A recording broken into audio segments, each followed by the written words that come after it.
Let's get it poppin'. King Dusty in the building. Oh shit. Oh my God. Fam, did I just hurt my knee? Fuck. I think I might have just got injured sitting down in here. Oh my God. What day is it? Shit, it's 2 days before whatever y'all call that holiday. It's November 26th. You are now tuned in to the Michael Jackson Show. This show does air live on Track Talk Radio on Tuesdays and Thursdays from 7 to 9 p.m. Pacific Standard Time. I am your host, Michael Jackson, and I'm here just talking about wild shit that I find on the internet that I think is outrageous, funny, inspiring, all kinds of those types of words. A lot of this shit is funny. It's crazy. It's wild. It's inappropriate sometimes, but it is what it is. It's not always the most informative of things, but I don't know. It's what I find interesting on a daily basis when I'm scrolling through whatever timeline I'm on. So today we have kind of a wild show. We're going to bring a lot of stuff. There's some things that I think are funny that I know people are going to try to like cancel me for. It's not that it's funny. It's more so of like how everybody reacts is the part that I think is funny, because some people, like, I feel like people just get so offended by things that are like obviously have nothing to do with them. They're things that happen to celebrities and politicians and things like that. We all play that Monday morning quarterback. We all comment. We give our take. But some people really like get hurt and offended by the things that happen. Where I'm somebody that I just find a way to find humor in every situation. Shit. Even the other day I was arguing with somebody about something, and halfway through I just started cracking jokes.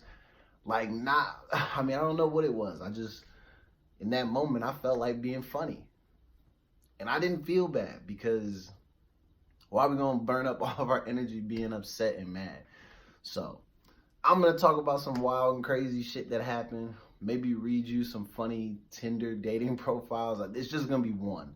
But either way, this shit was funny. So we're going to have a wild show. They got Robin Thicke's Sex Therapy playing right now. Actually, the remix with Ludacris on it. So they got that playing.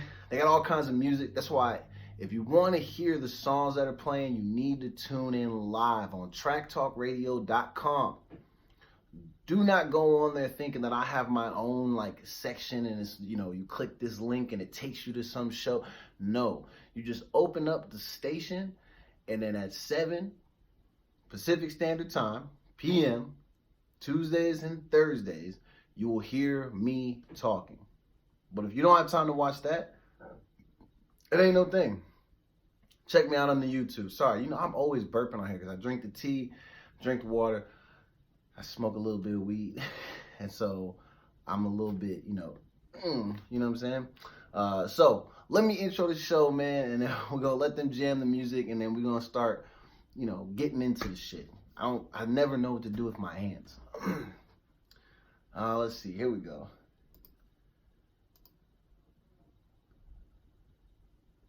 Shit. Yo, hold up. Pause the music real quick. Let me stop this and let me intro the show, man. You are tuned in live to the Michael Jackson Show. Man, just tell Genuine to be quiet. I'm live Tuesdays and Thursdays from 7 to 9 p.m. Pacific Standard Time. We're on Track Talk Radio, man. So shout out to everybody that's involved, everybody that's been giving me this opportunity. Sherry, shout out to you, because you run it. You let me get on here and act a damn fool twice a week, so I appreciate you. Anyway, man, we got a pretty live show. Sorry, I'm trying to get comfortable, man. My space is a little bit small. It's small in here. Now I'm big in here. But yeah, we got a live show, man. Plenty to talk about. I just wanted to intro the show, let y'all jump back into the music. I think I had Genuine Differences playing, so we're going to restart that, let that record run. But y'all get ready, man. This shit's going to get wild. I don't think we're dragging anybody today. I think people want me to drag Patrick Patterson because everyone seems to think that he called black girls bulldogs. I see it a bit differently. I don't think he called them bulldogs. But either way, anytime you refer to another human being as a bulldog, just the picture that goes into my wacky ass brain, I immediately start to laugh because bulldogs, although they are cute dogs, if any human looks like a bulldog, that means that person is, we just gonna say they're ugly, all right? Now, I feel like I can say that because I'm ugly. Don't try to tell me any different. I see what I see. There's things that could be fixed. So, from one ugly motherfucker to another, if you're out here looking like a bulldog, it's okay. Stay strong, wipe your mouth, do what you gotta do, but, represent yourself properly. If you're gonna be a bulldog, be the top bulldog. It's okay. But I don't think he was calling black girls that. So we're gonna get into that topic at some point. We got some old ass dude with a wild ass Tinder profile. I can't wait to read that because that shit had me dying. What else we got? There's all kinds of crazy news stories. This is pretty much what I do. I find what I think is interesting and what's kind of wild and kind of crazy, and then I get on here and then I run my mouth about it. It is what it is. So today we got all kinds of stuff. We got some Omarion updates because what happened to,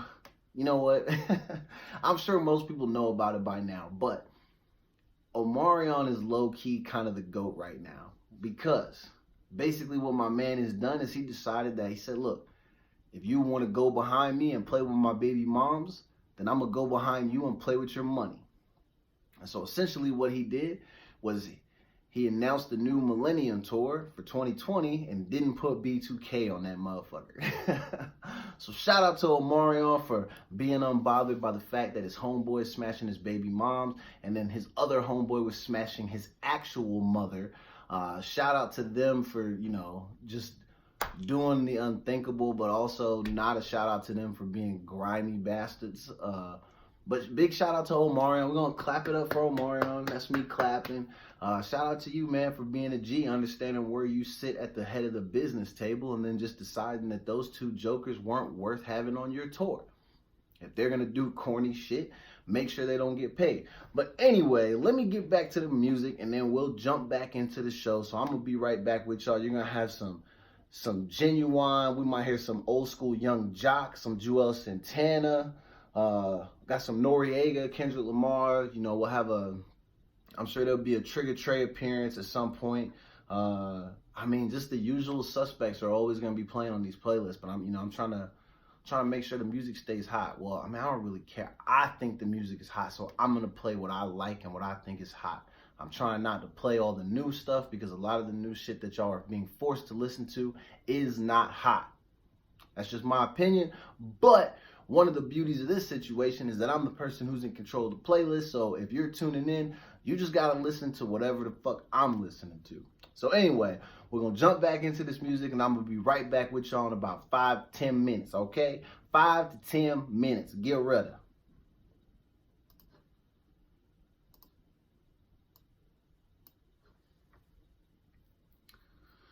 All right, man. Now we've introed the show. We talked about the bullshit that we planned to talk about.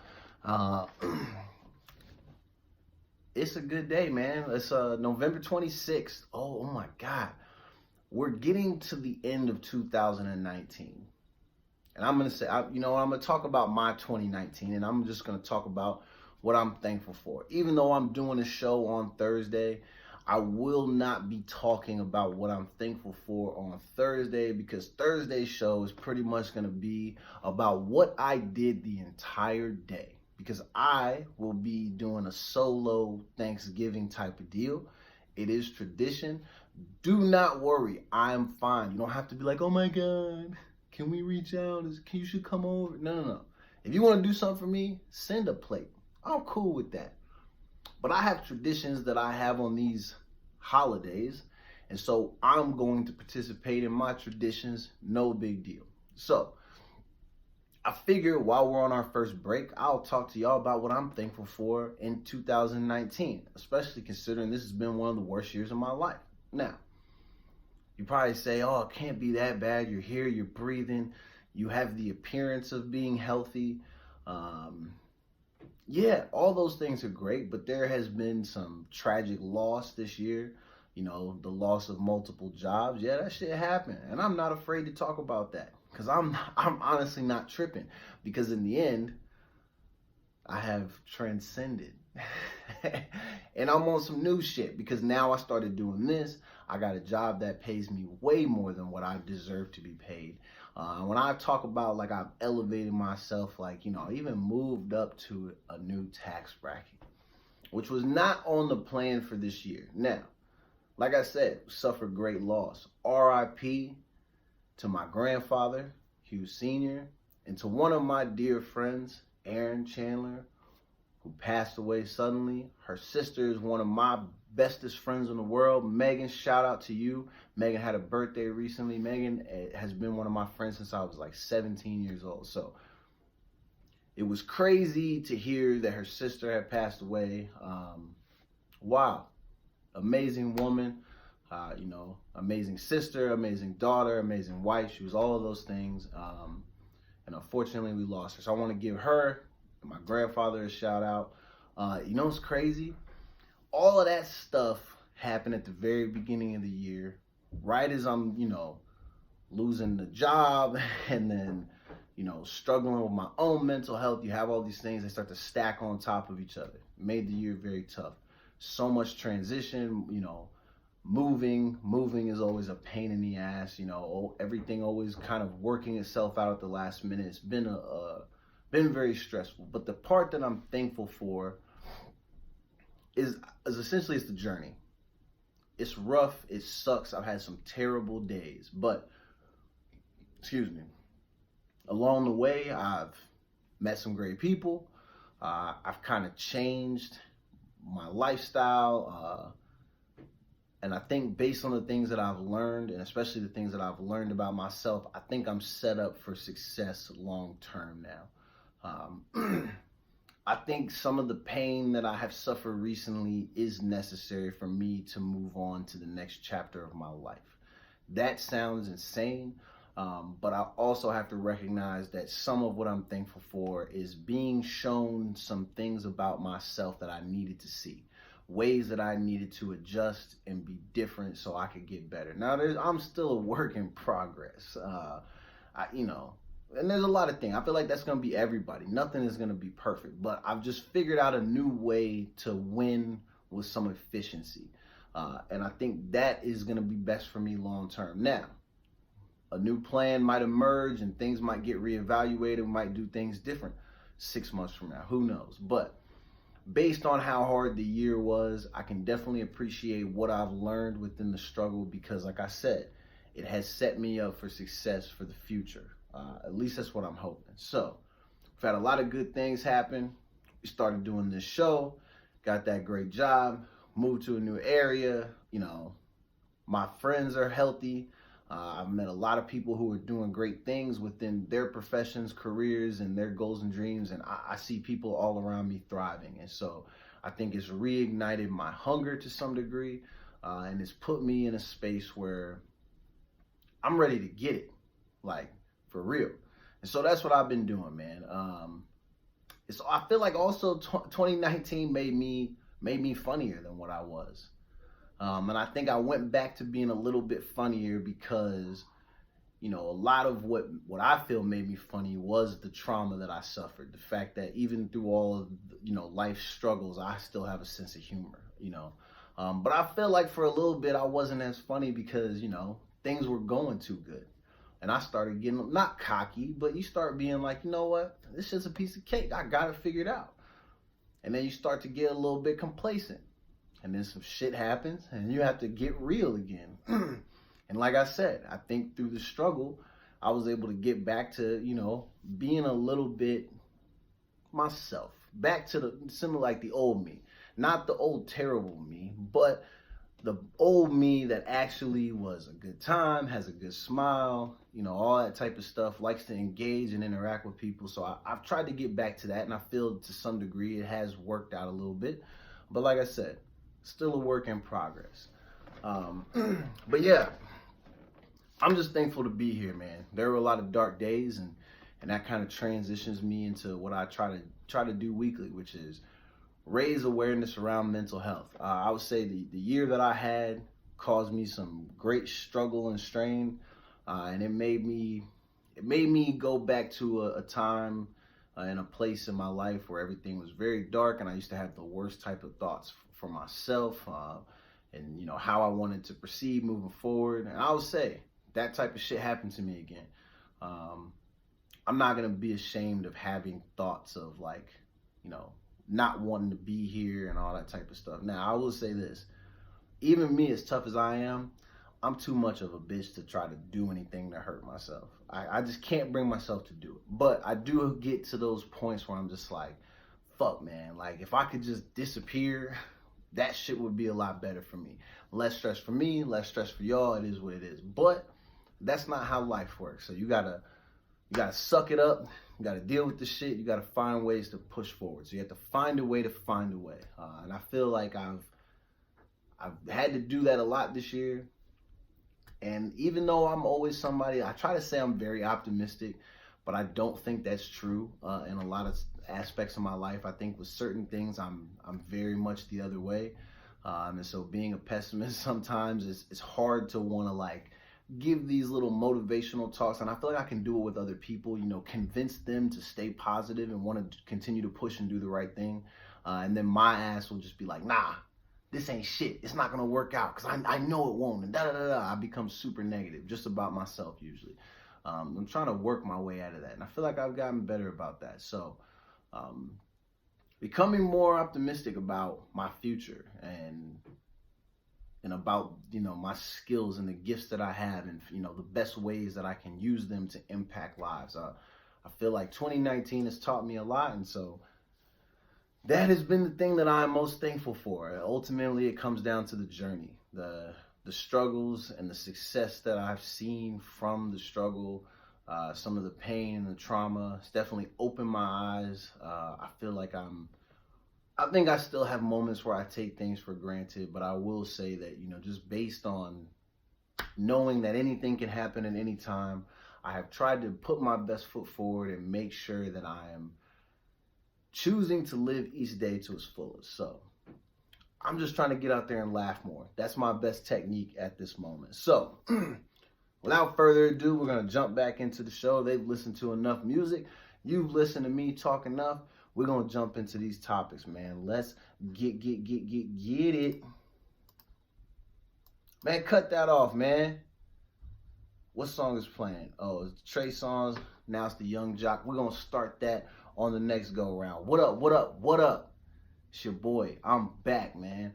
I knew y'all couldn't wait to hear my ugly ass raspy voice. But it is Tuesday. It's November 26th. We are hours away from Turkey Day. Are you excited to have to listen to your dusty ass aunt tell you stories about her crochet club and her book club? And are you prepared for your potential pedophile uncle to make nasty passes at you and your siblings? If so, raise your hands. You know what? I hope you guys don't have a family like that. I made that joke because I did post a meme today, and it was one of those ones that had R. Kelly on it, and it was talking about the whole like pedophile uncle thing. A lot of people were commenting on that, so I was just looking at that shit. But like I said, I hope none of y'all have that family situation. Hope you are excited to spend time with your family this Thursday. Me, I'm hella excited. I am opting to have a solo Thanksgiving. I have many holiday traditions that I have had to develop for myself because I always found myself spending most holidays solo. Now, shout out to anyone past or present or even future who has or plans to invite me to their home, and they've welcomed me and shown me great hospitality. I definitely appreciate that. I don't want to, pretend that those have never been my situations, but I'm usually someone that kind of prefers to be solo because I'm still a little bit bitter and jaded that my family, the whole, a mom and a dad and like sibling, all that, we never were always really together on holidays. And so I think there is still something within me that struggles with that a little bit. But what I've done, rather than being negative, I just looked at it as a way for me to enjoy the day, go through my homemade traditions, and just enjoy myself and be thankful to my damn self. So I'm opting to have a solo Thanksgiving. I think that shit is gonna be lit. Like I said earlier, you don't have to feel bad for me or, hit me with the, oh my God, is there anything we can do to help? Like, you can come over to my house. Nah, I appreciate it, but I'm okay. If you do want to do something, I will not say no to a plate. Now, that's just me being selfish and greedy, but what do you expect from my dusty ass? That's just what I'm here to do. So, if you want to, I got people sending me the craziest memes right now. Let me stop looking at memes while I'm in the middle of a holiday rant. But anyway, if y'all want to send me a plate, I'm cool with that. But other than that, I'm excited to do my solo things, Turkey Day, Thanksgiving, whatever. F the pilgrims. Any of y'all who are really trying to be like, yeah, celebrate the pilgrims and how they came. Nah, fuck that, man. They came over here, they stole the land, they finessed the natives. I'm not cool with that. So F your Thanksgiving. But I hope you do enjoy the time with your loved ones and your family. Take advantage of that because life is short. You never know the next time you're going to see somebody. And I also want you to enjoy that time with the understanding that there are people amongst you who do not have friends and family that they are going to be spending it with. There will be people sleeping on the streets, eating out of trash cans, and, living the hard life while you guys are living it up. So do not go over to your family's house and cause problems and drama and do all that BS. Be thankful, because if you are fortunate enough to wake up on Thursday morning and spend the day watching football, eating good food, hanging out with friends and family, then doing shopping, all that type of stuff, you are really winning when there are some people who are not going to have that opportunity. So, again, I will say F Thanksgiving because F the pilgrims. Like I said, you robbing ass niggas. Y'all are lucky we weren't there to run that fade back then, boy. It would have been cracking, boy. I'm telling you. Shout out to all the natives. Y'all deserve better. And that's for really real.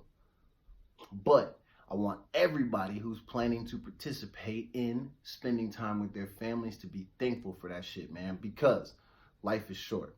So enjoy it. Man, let's jump into this show, man. So I'm going to start by reading something that's kind of funny. Well, it's not funny. And I know people are going to be mad because I led with that I think it's funny. I do not think it's funny. I don't think it's funny when anybody feels, hold on, let me say this right, because it's probably going to sound like the ultimate contradiction based on the way that I carry myself with my little social media character. But I'm going to tell you like this. If you choose to date outside of your race, that's totally fine.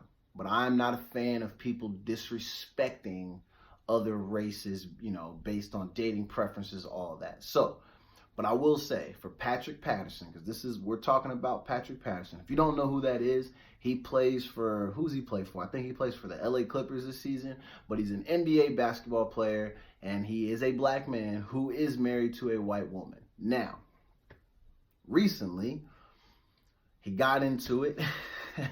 I wish that you niggas would learn to stay off the internet when you're actually famous. When you're a bum like me, you can be on there all day causing problems. It really does not matter because you can't cancel somebody who's not on. Now, as we start to transcend a little bit more, we're going to have to, tighten things up because you can't be as wild. Now, I wish Patrick would have known this because if he did, he would not have said what he said. Now, Patrick is involved in a Twitter beef with some person who's giving him a hard time for being a rich NBA player who's black, who then decides to, I guess there's some black people believe that some of these athletes, they believe that they leave their sisters behind because they go to the NBA, they get a taste of money, they start to live the other life, and then they date white girls, marry white girls, and they have children with white girls. Now, I am someone who I will date girls of any and all races. It just got to be mutual. Does not mean all races of women love me. I'll assure you that, because I sometimes be wondering, like, yo, do Asian girls not like me? Because I think Asian girls are fine as hell. But I've never had an Asian girl who's been like, hey, yo, Nick, hey, yo, Minko, what's up? Like, I don't get that. You know what I'm saying? So, but I would never be like, oh, I don't fuck with Asian girls, or I don't fuck with black girls, I don't fuck with white. That shit's corny to me. You should fuck with whoever you feel like messing with. That is your choice. You are your own person. You have your own feelings. Do what you want to do. But you got to be careful about how you speak about this situation when you get into it with other people, especially online, because people read little snippets of quotes and then they freak the F out. So Patrick sounds like he was involved in a little back and forth with somebody on Twitter who was giving him a hard time for being a black guy who gets his money and then ends up with white girls. Apparently, Patrick was trying to take a shot at Buddy's wife. And so what he said was that he was calling her a bulldog. So I'm going to read the quote from the guy. His name is @MafiaMaterial_BWA. He said, bro, you grew up loving our women. Why wait until you get some real money? If you weren't in the NBA and worked at Walmart, you wouldn't stand a chance. And I'm assuming that he's looking at the picture of Pat and his girl, and he's looking at her and basically saying, like, look, if you were a broke nigga, she wouldn't fuck with you because she's white and you're black. And apparently, Patterson, Mr. Patrick, decided to respond. Now, I'm laughing because that's just the type of asshole that I am. I think all this shit is funny. And I'm mainly laughing at the fact that when I'm about the part that I'm about to read, a lot of people really got upset. Now, with that being said, I can understand and see why people would get upset. When you first read it, it sounds like he's taking a shot at black women. It's Twitter. I get it. I'm not being dismissive to that fact. I can see how it can be perceived.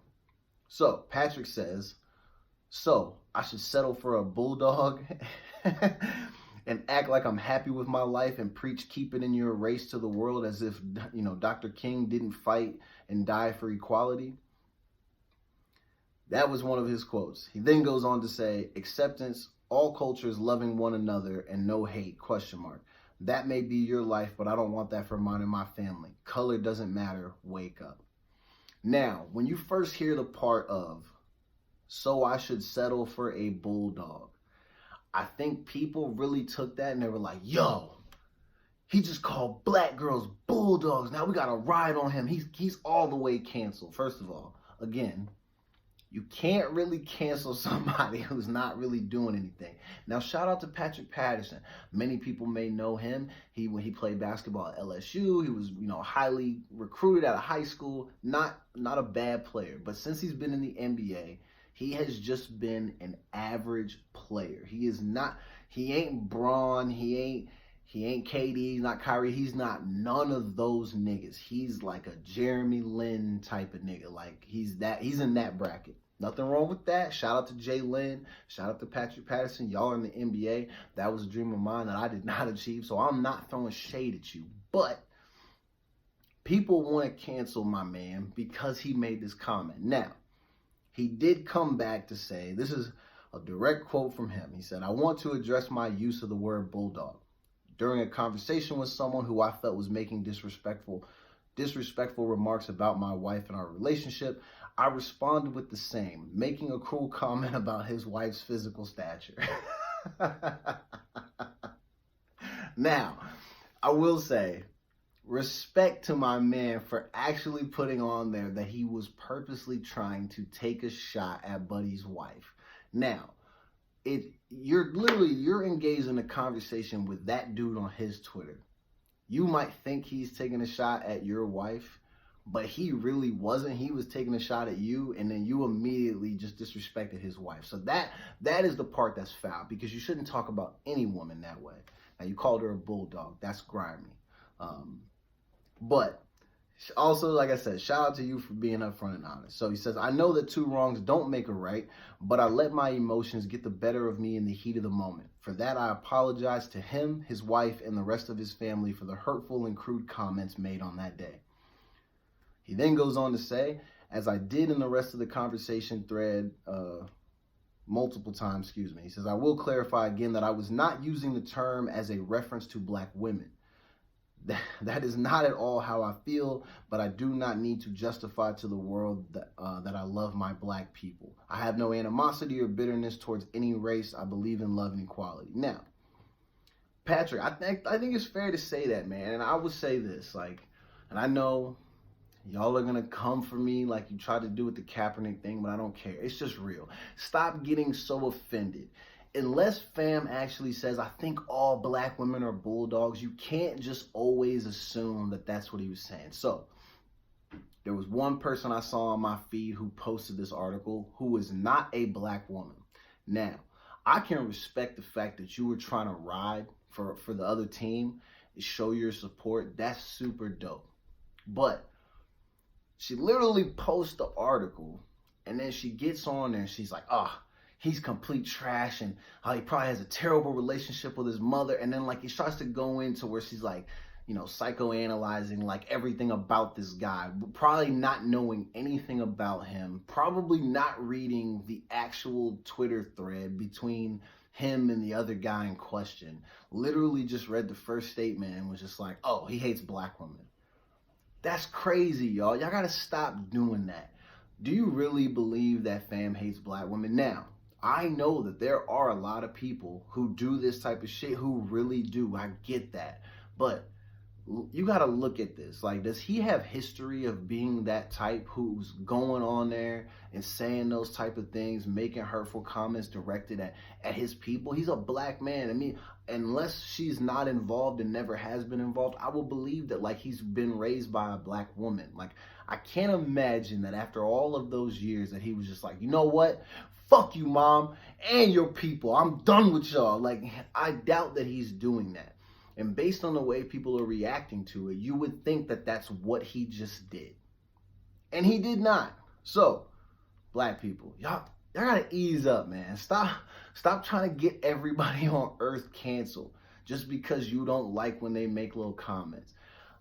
He didn't have to come out and say that he was trying to take a shot at Buddy's wife. If you read his response and you see where he says that, you got to take him at his word. I do not believe that he was calling black women bulldogs. Now, you guys also need to have the capacity to be able to handle it, even if someone is calling you that, because you can look in the mirror, you can look at Google images of pictures of bulldogs, and then look back at yourself, and you have to know that you don't actually look like that. Get over it. It really ain't that serious. I mean, come on. And even if he was, I'm not saying that it's right, but I'm also going to say you've been called worse names. This cannot be the thing that makes you unravel. Get out of here. Patrick Patterson. Shout out to you, my man, for being wild enough to take a shot at dude's wife and not actually reading his tweet the right way and understanding that he was not taking a shot at your wife. He was taking a shot at you, fam. You gotta get those reading glasses or something. Y'all gotta do better. But now I want the moment we've all been waiting for. So I see this thing pop up on my feed, which I think is hilarious. Anytime I see people post little pictures of people's Tinder profiles, I have to read them. I have to read them because I want to know, what about this person is going to stand out? So if I was somebody who was looking to date, I want to look at that. I want to look at the girl's profile to see how she's planning to pitch herself to a potential man like myself. But when people post the guys' pics, I want to know what the competitions look like. But I also want to get my laughs in. Now, you have to look at some of these pictures, the pictures that these people post. And I'm going to say, this one that I'm about to read, fam, his name is Bill. So you already know that he's an old white dude with glasses. Now, I just told you that you knew that and you did not know that. But It was likely that you guessed it. If you're also wondering, does Bill look like he's a serial murderer? The answer is yes. But Bill has a great Tinder profile. Now, I'm sure that on his settings, he's likely to be the guy who put 18 to 35 on the settings. He looks like he's, well, it says 69. Of course it says 69. He's not 69 years old. You know why he put that on there, because he's hoping for a little bit of and a little bit of ooh, you know, all that good stuff. My man Bill. So it says Bill 69. Let me hold it up and read it. Bill 69 lives in Mount Washing.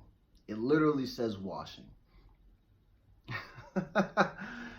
I'm a single, attractive. I want to note that attractive only had one T in it. So he said, I'm a single, attractive man looking for a woman to cook me supper.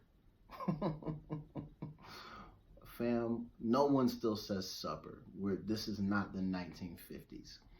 He says, I ain't got no time for games because I work and only have time for hanky-panky, okay? The woman I choose must be, hold on. He says must be fit. He's trying to say physically fit. But what he says, he puts fiscally fit.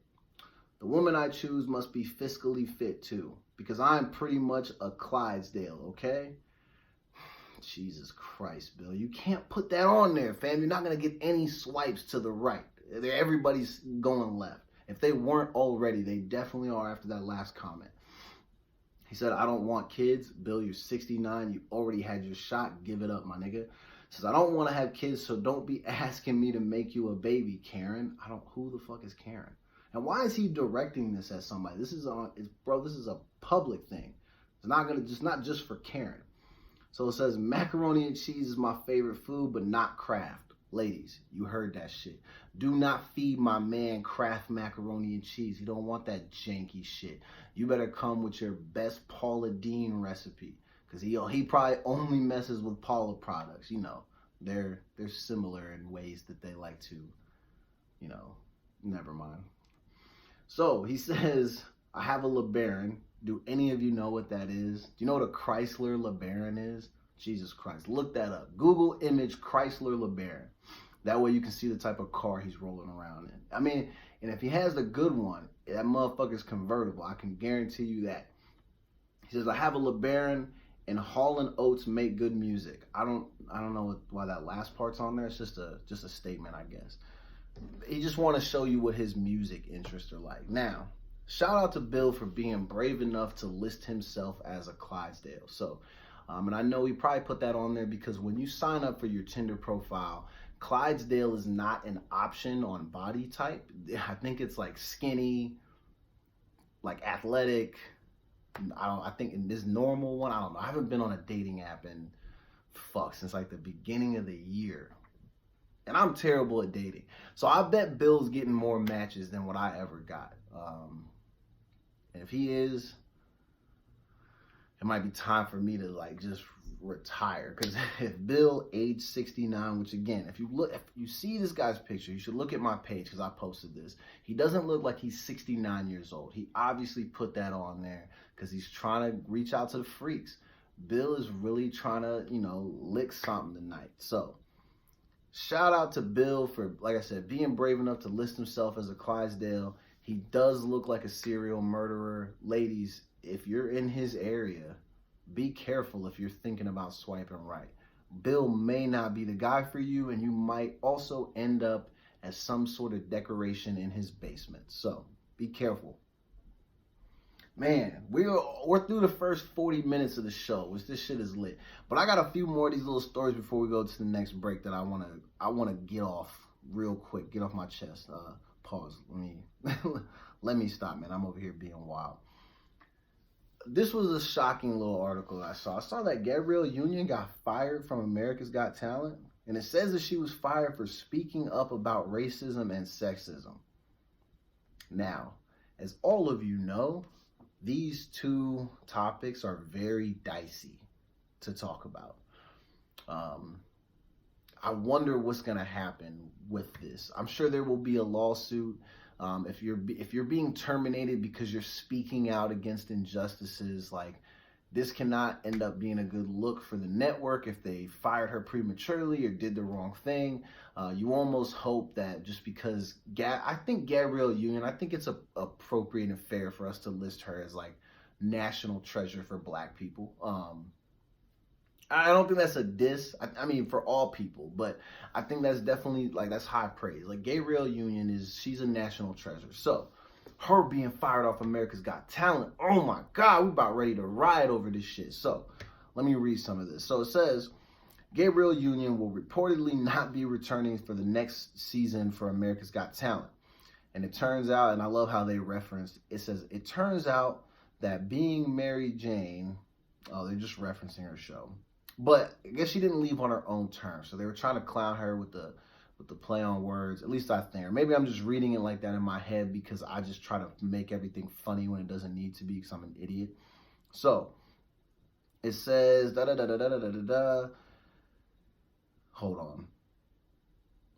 Okay, look, I had to get to it because it scrolled all the way back to the top. So it says that she was fired after speaking out against some problematic situations that were taking place behind the scenes of the popular talent competition series, including racism, sexism, and more. Ooh, I wonder what more is.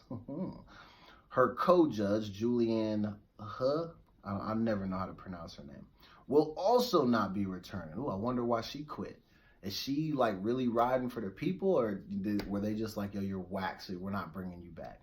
I don't watch this show, so you guys will have to tell me, is America's Got Talent a good show, or is this like some like one of these little foo ass, like, where people come out and they dance and they flip and then they juggle shit and maybe they do magic? Is it one of those? Because if that's the case, I'm not ever watching this shit. So for me, I don't care that she was fired. Now, if she was fired over some BS and it happens to be this like racist type of shit, then we probably got to look into that. But as far as like whether or not she was good for the show, I don't know, because I don't watch that shit. I do not really care. She'll find employment elsewhere, I'm sure. She's very talented. So it says that her contract was not renewed after being their number one talent show on NBA. What is NBA? And network TV? I think that meant NBC. But damn. So she set a record for a golden buzzer. They only replaced the women and Blacks at Simon Cowell's whim. Oh, shit. That's what she said. She wouldn't walk away from $12 million because she's busy. So that's, I guess they're saying, people try to spin it and say that, you know, she walked away from the money, which that obviously wasn't true. But it looks like people are getting let go because of Simon. I didn't realize he was still doing TV, man. Let's see. Howie Mandel is on this show. Yo, what the? This show can't be good. So I guess Howie and Simon kept their jobs, even though Julianne and Gabrielle were both ranked way higher than the two of these guys. Shit. And I guess they said that the idea that the network wants to switch things up only applies to women and Black folks. Damn. Yo, this is wild. So I guess Nick Cannon did the same thing. I thought Nick Cannon started this shit. Yo, this shit is wild. I ain't gonna read too much more of this. I just thought it was wild because people were like, oh shit, Gabrielle Union got fired. Like I said, bro, she's wildly talented. She'll have a new job in a week. That's not that serious. But if America's Got Talent is out there finessing women and Black people, they're gonna have a big problem. And maybe that show might, end up getting canceled, because I can't imagine that it's that good. I've never heard of it. Well, I've heard of it. I've just never watched it. Like I said, it can't be that good.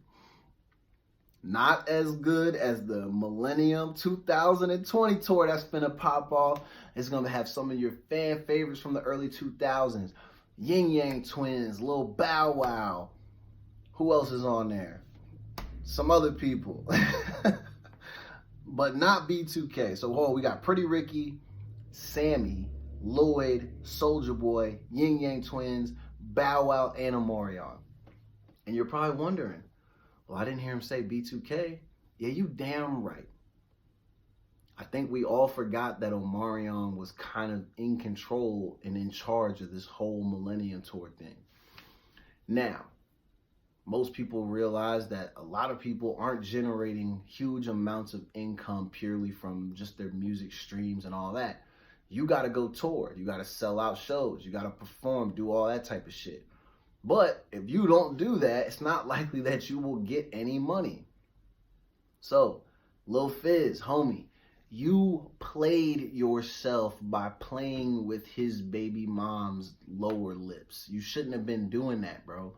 You should have left that alone, because now, yeah, you might have gotten the girl. And if you really love her, I'm happy for you, bro. I want you to be happy. But if there was some part of you that really liked having that bag, you squandered that opportunity. Now, Omarion's done a couple of interviews by now. He said that he was unbothered by the situation between his former bandmate and his child's mother. I believed him when he said that he wasn't bothered. But to pretend as if he wasn't at least somewhat impacted by the situation, I think that would have been naive of us. He obviously felt some type of way. And that has been made clear by him making the decision to not have his homeboys come on the tour. So, the person I really feel bad for, which I don't even know if he was still a part of, so I think he quit on the last one. But if there was any chance of the four of them coming back, Raz B seems to be the only person currently who is not causing Omarion problems. So, Raz B does not get that bag. All because, now, if you haven't heard about this stuff, this might be the first time for you. But we're going to start with Fizz. Obviously, Fizz got with Buddy's baby mama. But there's another cat in the group who apparently had sexual relations with Omarion's actual mother. So he's hitting both moms. Mom, and baby mom. That's wild. And then basically he canceled their paychecks. So, shout out to Omarion. We're going to clap it up for him, man. I'm proud of you, young boy. You're doing your thing out there. I mean, I don't know if this concert is going to be any good, because I ain't going to lie to you. Lloyd is still putting out some decent music, but the rest of you, like, I didn't even know Yin Yang Twins were still anything. And I was a big fan back in, Yin Yang and this thing, all that. That's the only part I remember for them. But, the Whisper song, that was them too. They had some cuts with Pitbull. But for the most part, the hottest thing they ever did was act like some damn fools on MTV Cribs. But Yin Yang Twins is going to be on there. Lloyd, Sammy. Y'all remember Sammy? Sammy was like a child star or something back in the day. Now he's all grown up. I don't know if his music is any good, but I know there are people out there that probably will be checking for him. This seems like it's a tour for mostly females to go to. Because you have Pretty Ricky, Sammy, Lloyd. Those are R&B niggas. Omarion, like, it just seems like everybody out here just gonna have their shirt off the whole time. I don't know if this is something like I'm not pulling up to this. Y'all let me know how it goes, man. But like I said, shout out to Omarion for making sure that Lil Fizz and J Boog somehow paid for their transgressions. And the way that you do that is you hurt them in the wallet and then you laugh at that shit. That's what happens when you're the boss. That's what happens when you're running the show. They should have known better not to play with the money. Y'all got to stop doing that. Don't do things that can impact your money. It's not worth it. So, we're through the first 45 minutes of the show, man. We're going to jump into this music. I got some Young Jock for you. I said some Joel Santana, some Noriega. We're going to have all kinds of stuff, man. But we're going to jump into this music, take a short break, and then we'll be right back, man. You're tuned into the Memecle Jackson Show. We are live on Track Talk Radio, Tuesdays and Thursdays from 7 to 9 p.m. Pacific Standard Time. I'm going to be right back. Play this damn music, boy.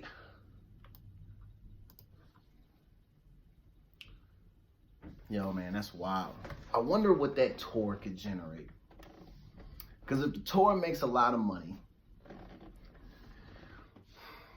I would imagine that all the acts probably get a decent cut. Especially if, like, you're the bulk of the show. Like, I think when the tour first came out, like their first one, I think a lot of people were going because they want to see B2K, right? I mean, that's what I would assume. But now it's just Omarion and Bow Wow, which that kind of worked out for Omarion so perfect because him and Bow Wow already had records. Like I think they have a whole album where it's just them doing like their songs together, if I remember correctly. So that worked out perfect. You cut the dead weight and you cut the niggas that's making you mad and doing grimy shit behind your back. You go out and then you just bring on one of your old homeboys who can just go perform his songs. Y'all are both probably broke, so you need the money. It works out perfect, man. But if you're Lil Fizz and J Bug, I bet you're kicking yourselves right now for recognizing that, like, now you are not going to have an opportunity to make good money on this tour. And if anything, I'm willing to bet that based on how this situation played out with Lil Fizz and April trying to play games against Omarion, you literally have most of the world being like, yeah, F them, it's Team Omarion. Now everybody's going to buy a ticket to the show so that way they can prop him up, help him get that bag, just so it feels even shittier for those other two knuckleheads for messing that shit up. That's the funniest part about this. Hella funny. And I even have a video where J Boog saying Fizz ruined the Millennium Tour for B2K. Yo! Stupid funny. He look upset because he already know he's not getting paid. Now we got to go back to being broke, man. This is crazy. That shit is wild. Yo, right now, this is so crazy. Right now, it's like I said, it's about 7:50 p.m. on November 26th. But right now, I'm just looking at my phone continue to light up because I'm getting notifications from one of these memes that I posted. Now, you're probably wondering, what's the big deal? Why are you talking about this? Because I think it's funny that there's two girls that are going back and forth with each other, arguing, cussing each other out over nothing. It's nothing. This is why I love the internet. Because you know what I did? I posted that shit, let people go on there, and I sit back and I watch them argue with each other, cuss each other out, pretend that they're going to murder each other, or do, all that little wild ass shit that people be doing behind the keyboard. It's so funny to me. Because in reality, y'all are arguing about absolutely nothing. You're not going to do anything to each other. It's all talk, zero action, okay?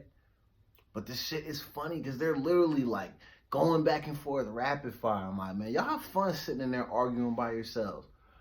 And meanwhile, I'm talking about your corny asses on my show because y'all are being stupid, arguing over nothing. Shit's crazy. Man, okay, what am I watching? I'm watching BYU versus Kansas, men's college basketball. Shit is trash. We got not a couple more. We're going to let one more song play, and then we're going to jump back into these articles, man. Some of this stuff is pretty wild. And some of it's funny. That's the best part, is that a lot of this shit is just funny to me. We're going to talk about a guy who created a dating app and made it to where no other guys can actually sign up for the service. It's only him. So basically, he set up a situation to where he's living out the plot of The Bachelor through his own dating app that he created.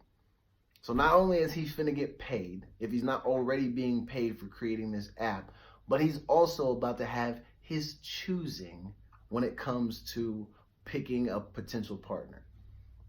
It's just crazy.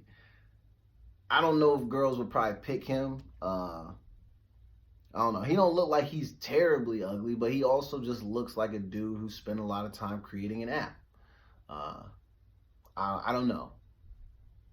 I don't have app skills, so I'm not creating apps, but I know if you were to look at me, you'd probably be like, he's probably like a 6.5, like on a really good day, maybe 7 if I'm lucky. So you could probably be like, oh yeah, he might pull a little something. But my man over here is probably like a 5.5, maybe. With the money potentially made from the app, maybe he gets bumped up to 7. Maybe 6.6, maybe, I think is pushing it. But he'll end up getting somebody. But shout out to that young man for creating his own dating app, finessing the system. I love it, man. I love when people are living out their dreams. He wants to get as many girls as he possibly can. He figured out a genius way to do it. I love it. Ooh, my tea is starting to get cold. What else we got? We got a girl. I was very impressed by this, and I'm going to tell you why. Last weekend, I watched a nature documentary on Netflix. Probably like, yo, fam, you were watching? It's like an animals, nature, all that. You were watching that? You damn right I was. And I was talking to my friend, and we were riffing back and forth about the thoughts we were having about the show, and then we talked about poachers. And then I randomly saw this article pop up where there is a girl who hunts poachers since they're out hunting animals. So I'm like, oh, she's lit. And the picture of her has her in like full tactical gear. She looks like Angelina Jolie in Tomb Raider, except this shit is real. So I'm going to give her a shout out and talk about her. But, man, we're going to jump back into the show, man. Let's get it. Get money. I don't even know if I was on beat. But either way, man, let's cut this shit off. Stop the music. Get money. Welcome back, man. You are listening live to the Memecle Jackson Show. I am your host, Memecle Jackson. I'm lit. I'm the meme king, man. You know, today, I want to have a quick moment. Today's a big day, ladies and gentlemen. My Instagram officially hit 23,000 posts, which is so stupid. And I'm only celebrating it because it takes a while to get these memes up. Because I got people hitting my phone, calling me while I'm trying to post. You know, if I do decide to leave a caption, I have to try to leave something that is something of some humor, whatever. It's usually not good, it's not funny, but I laugh at it. So I'm always trying to, you know, make sure I find good memes, steal good memes, make a good meme every now and again. I mean, even today, on a day that we celebrate, I noticed that there's somebody who's all on my page, creeping, stealing. You don't have to be shy, fam. I see you. And you know what? I love you for that shit. Do your thing. If you're trying to get your memes up and it's on my back because I have all the memes, I'm with that shit. I want to raise up all the future meme lords of America or of any country for that matter. And I want you guys to all come together, share your best memes, and do it. Do it and be humble. Be thankful for your gifts, and your skills, and your talents. Some of you are the ultimate thieves. You steal, you don't like, and somehow you get away with it. And you're able to get hundreds of likes on it, and I love that. Literally something that I came up with today. I saw somebody steal it, copy and paste it as their own shit, and get hella laughs. You know what? I'm not mad at you for stealing it. It just confirms what I already know, that I'm funny as hell. Funny as hell. So y'all got to stop telling me that I'm not, because I see it every day. So we're taking time out to celebrate my Instagram. Go to Memecle Jackson. 23,000 posts. Jesus Christ, I need to find something to do. Most of you are going to be like, yo, this shit is lame as hell. No, I know. This is obviously not serious. This shit is kind of stupid. It's horrible. But, you know, I go back to some of my, you know, my blood, sweat, and tears days where I was a young meme rookie and I was doing everything I could to impress the other meme lords. And I'm posting 150 a day. Because there were times when I did that. I would post back to back memes. Just everything I had, I'm just giving all I got. 1 like, 2 like. And then I've started to move up. And I do it for y'all. I don't do it for me. I do it for y'all. There's a lot of you that really do reach out to me. And I appreciate it because I like it. There are people who genuinely reach out to me on a daily basis. And they're like, you know what, man, I just want to say thanks. Because I look at your page, I get all these laughs when I'm having a bad day. So, for those of you who think, oh, you're just wasting your time, you're just bullshitting. No, we're low-key impacting lives because people need these laughs, man. That's why people like me exist. That's why all my comedian friends exist. That's why actual real comedians exist, is to bring people out of their funk. Allow them to have a space to laugh, find things funny. Y'all won't ever cancel me. I refuse to let it happen because everything is in good humor. I make that abundantly clear. It's all jokes, man. We're not out here to hurt nobody. We're not being malicious. It's nothing like that. Have a sense of humor. It's okay to laugh at nasty stuff, funny stuff, the stuff that's inappropriate. Some of this shit is funny. And sometimes it's funny because of how stupid people look. I mean, shit. We're reading off about that Tinder profile. That shit is funny. That guy's a fucking idiot. You gotta laugh at that shit, man. Some of y'all get way too offended. Y'all gotta stop with that. It's okay to laugh. So, one thing that I found myself laughing at today was the fact that we have this young gentleman that has found a way to finesse the dating system. He put his talents and skills to great use. You know what he did? My man created his own dating app and made it to where he's the only man who can use the app. So it's him and all the girls. I think he's genius. Absolute effing genius. Now, my man, it's going to be tough sledding, bro. It's going to be a lot of girls. So you pace yourself. And because you're going to start getting this bag for creating this app, again, pace yourself. I'm in here and I just hear Siri start talking on my iPad. That shit just scared the hell out of me. Oh my God. Siri, shut your ass up, man. I'm trying to do the damn show. Whew. Scared me. But shout out to my man. He created a dating app. He bans all other men from using it to where he's the only guy on there. This is hilarious. So, it's called Singulatory. No matter how many times the ladies on it will swipe, they will only see different versions of him. Aaron Smith. Shout out to Aaron, my nigga Aaron. Aaron Smith, a 31-year-old from the U.S., wasn't having much luck on regular apps. So he decided to take matters into his own hands. This is a quote from him.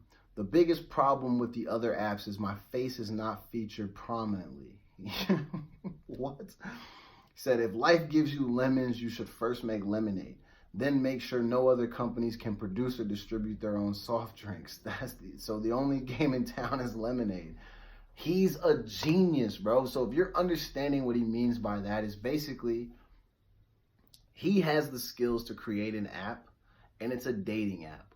Why wouldn't you set it up to where the only person who can use it is you? That is genius. Now, I'm sure after girls read the article, they're probably not going to use it. Some people will want to just use it to see, what he's like, and they'll want to talk to him, and they'll have a good laugh. And I'm sure he'll probably get to eat some booty just based on the fact that he's a little bit funny for, doing this and pulling this little stunt. So he'll definitely get a little play off of that. But who knows if he'll be able to find love long term. But either way, shout out to my man Aaron Smith for being a genius and creating his own dating app and not allowing other men to use it. Because competition and men are two awful things. They probably should not go together. And why set yourself up for failure by allowing other men to use the service that you created? This is genius. So, Aaron, you're an American hero. I'm totally jealous. I wish I had skills to create apps like this when I was back on my dating app days. This would have been genius. You're telling me I could find a way to create an app to where I could just have at my fingertips, I could have all these girls wanting to talk to me and only me because I'm the only nigga on there? That would be crazy, bro. But who knows if it would have worked. Like I said, I'm a 6.5 at best. So they probably would have downloaded the app. They would have did 3 swipes and they would have kept seeing my same dusty ass beard and ugly ass hairline. And they'd have been like, look, man, I know he's 6'4", but damn, that just ain't enough. This nigga's ugly.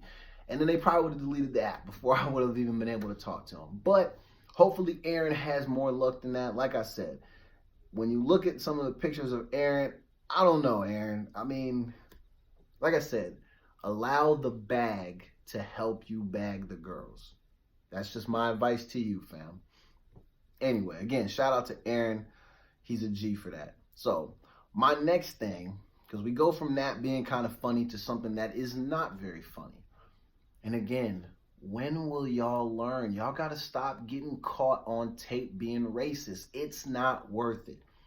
We have a teacher who's caught on video telling an Hispanic student to speak English while he's talking in the class. Of course, she's a white lady. What makes it horrible is that it looks like she's trying to address him about something. I think it was about him having his phone out. Now, where he did try to play her a little bit by acting like he didn't understand the directions, and then, he was on the video, you can hear him, he's speaking English, and then when she walks over, he switches it up, which, hey, that's dope. They have the opportunity to do that. We should not be telling them that they can't speak their language and do all that. Now, with that being said, this is in a small town that is right along the border, so you have a lot of Latinos. There are still some white people. Obviously, there's a white, educator who's in the building. But you're telling people it's mostly Latinos, so they are amongst their people. In that situation, lady, you're the minority. If anything, they should be telling your ass to not come back to school until you've learned Spanish properly.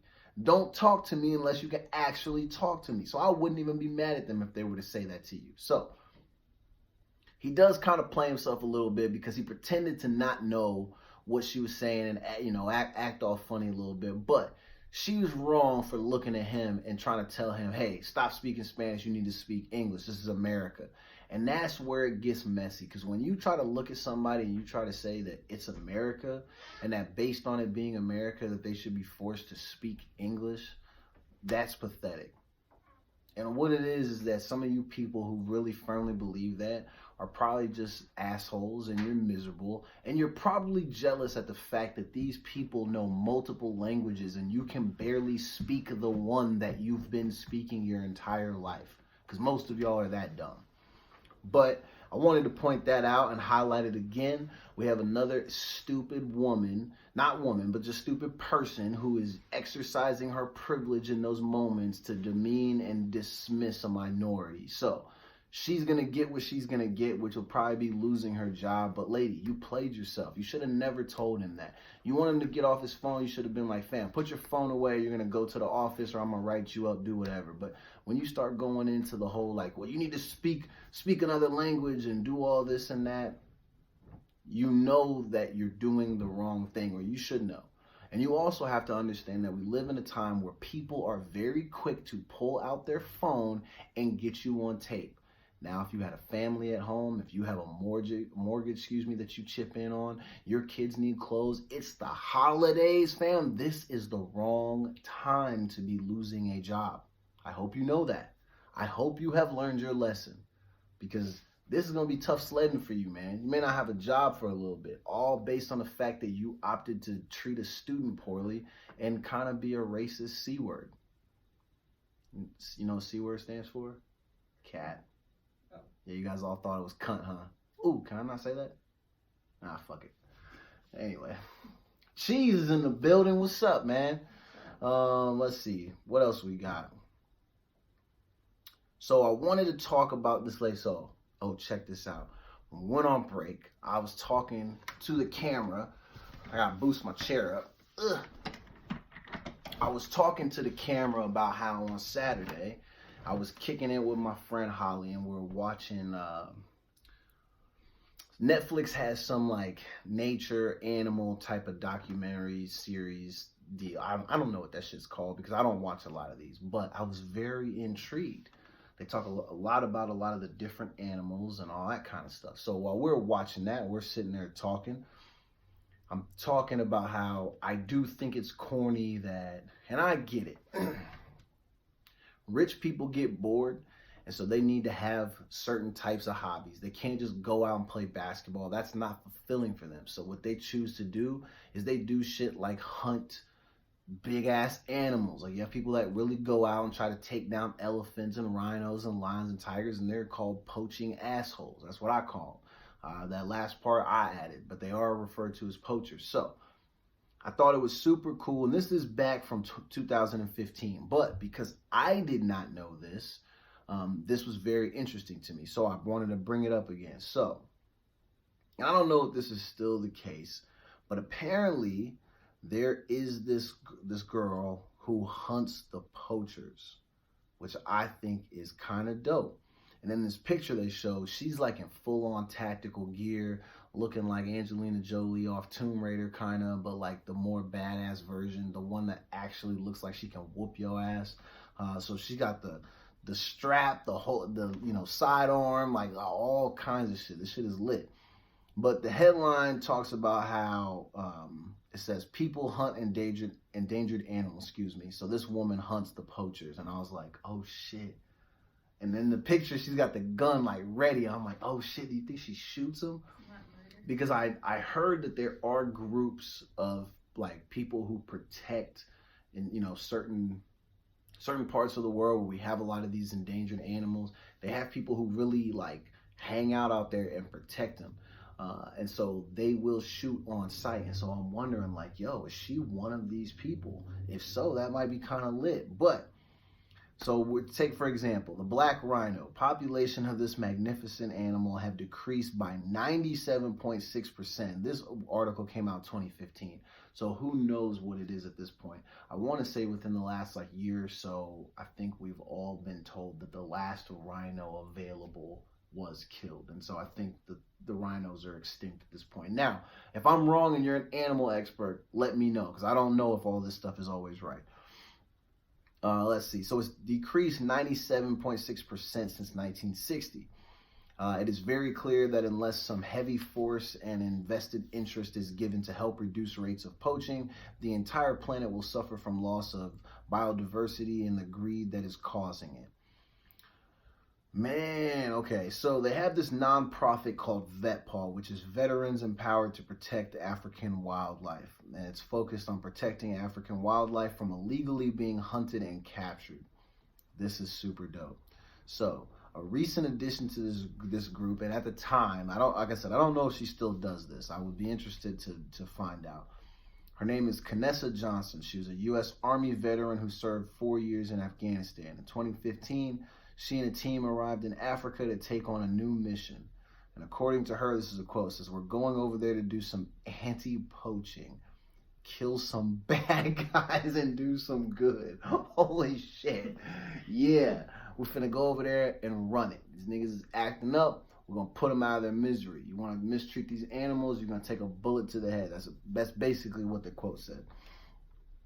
Let's see. Johnson and her team of fellow vets arrived in Tanzania, quickly getting down to work. She has already noticed a decrease in poaching activity in her team's immediate area because their presence is known. Now, like I said, this is back in 2015, so I can only imagine that like her and her crew, they jump out of the Jeep. It's like Call of Duty Black Ops. Like they're freaking running around, mask and night vision goggles, the whole shit, because I think that's what they do. A lot of these like little clips that I've seen, they talk about the poachers wait till it's nighttime and they'll go out there and they'll hunt the animals. And so they have these crews that are also out there at nighttime. And so what they do is sometimes they'll let the animals just take care of it. And what Holly was telling me, she says that sometimes what they'll do the following day, they'll go out there, and the way that they can tell how many poachers were out there is by the amount, like the sets of limbs that are available. Because like if they go to hunt like a lion, the lions will catch them and tear that ass up. And so they try to figure out how many bodies were based on the amount of parts that they can put together, which is crazy. And I don't be feeling bad about that. This is like the same shit when like that one dude went to that, like that random white guy went to that island and tried to convince all those people to become Christians, and then they killed them on sight. Like, I don't feel bad for that. I don't feel bad for poachers because look, man, y'all gotta understand something. You gotta stop going to other people's places where they call their homes, where we have all these animals and all these things. You gotta stop going to these places and acting like this shit is yours. Have you not learned any lessons from your ancestors? I understand that there's some of them that will convince you that the power that is obtained by dominating and controlling an area is second to none. But I assure you that now we are in a position where people are not having that shit, man. You cannot just show up where you do not belong and try to take it over. People are going to do work.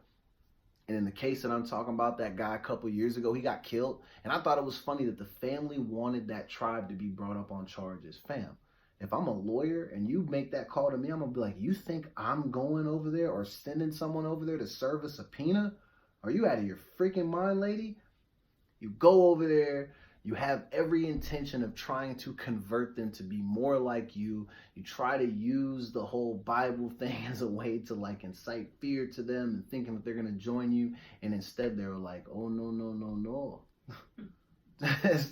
It's time to kill, fam. That's what they do. So apparently we got people who were protecting the animals in that same regard, because these animals cannot actually speak for themselves. In case this is your first time hearing about animals, they do not talk.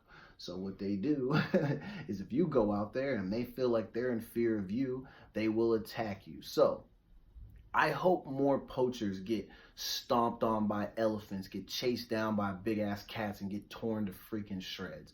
Because you were killing off the wildlife on our planet, you deserve the ultimate punishment, which unfortunately just happens to be the end of the road. I'm not going to say death because that sounds horrible, even though I just said it, but you deserve the end of the road because you're not doing the right thing. And shout out to Kanessa and her squad. I wonder if they're still out there. If anybody wants to give me an update on this girl's progress, I mean, I'm obviously going to look it up and talk about it on Thursday's show. But if you guys know something about her that I do not know, send me that information, man. I just thought it was dope because in her picture, she looked like she was a character off Call of Duty. Like, the one where I'd be like, oh, I'm going to pick her because I bet she'll do work. You know, it seems like she can slide through areas pretty easily, be kind of stealthy, and she looked like she was ready to let that AR off on you. I'm telling you. So, again, shout out to them. And, man, you guys got to watch those documentaries, man. It's sad how much wildlife is being killed on our planet. Very heartbreaking to know that they're just not going to be here for the next couple of generations. Like, I mean, you think the wildfires that we just saw, like I think they said they lost upwards of about 400 koalas, which basically puts them on the endangered list just off of the fire. That just happened within the last like few weeks. And now they went from like being kind of okay to like not having anyone now. And shout out to Lewis the koala. You guys saw pictures of him. The lady tried to save him and gave the shirt off of her back. And apparently the young koala has died from injuries sustained in that fire. But Lewis, you held on as long as you could, little koala man. Shit is crazy. And I'm wondering, did somebody start that fire? Or did that just happen on accident? Who knows? But yeah, I'm raising awareness for animals. I never thought that I would be there. But yo, man, watching that documentary, it touched my heart. I'm scared of these animals. I think there has to be mutual respect, because I know if we have an apocalypse of some sort and all the animals get loose and they realize that we're like in trouble, bro, I'm not gonna make it. So the best thing that I can do is make sure that every animal that I come across understands I'm inferior to you, animal. I want no problems. I don't want to be torn to freaking shreds by a lion. I don't want to be stomped on by a zebra or a giraffe or get kicked in the head by a rhino, because I could see that happening to me. I would be the one to get kicked in the head by an animal. That's why I don't go near horses. You won't ever catch me on a horse. It's not happening, because I already know I'm going to get kicked in the fucking head. Probably need it to, like, you know, maybe fix my brain from always malfunctioning and shortening out, but I can also sustain major injury. Head injuries are not fun. Shout out to anybody who's sustained a head injury today. My thoughts and prayers are with you. Especially some of our young ones, man. You know, they just don't know. Don't walk around with your hands in your pockets. That's tonight's motto. Don't walk around with your hands in your pockets, because you might trip, you might fall, you can't brace yourself, and then you're going head first into whatever is in front of you. So be careful. Yo, man, it's almost break time, and we're going to talk about one more thing. And I feel like I talk about this every other show, but I'm going to keep talking about it because I think it's important, man. I'm getting sick and tired of seeing these stories with the lunch debt thing and schools and people overreacting. So this is just a couple weeks ago, well, last week. It says Minnesota school throws away 40 students' lunches due to lunch debt. The weird thing is that in order for you to throw away their lunch, that means you have to let them possess it in that moment. And then you went behind them after they went in through the line, grabbed their lunch, went and sat down at their table, and you took it out of their hand and you made them throw it away because you obviously can't reserve it.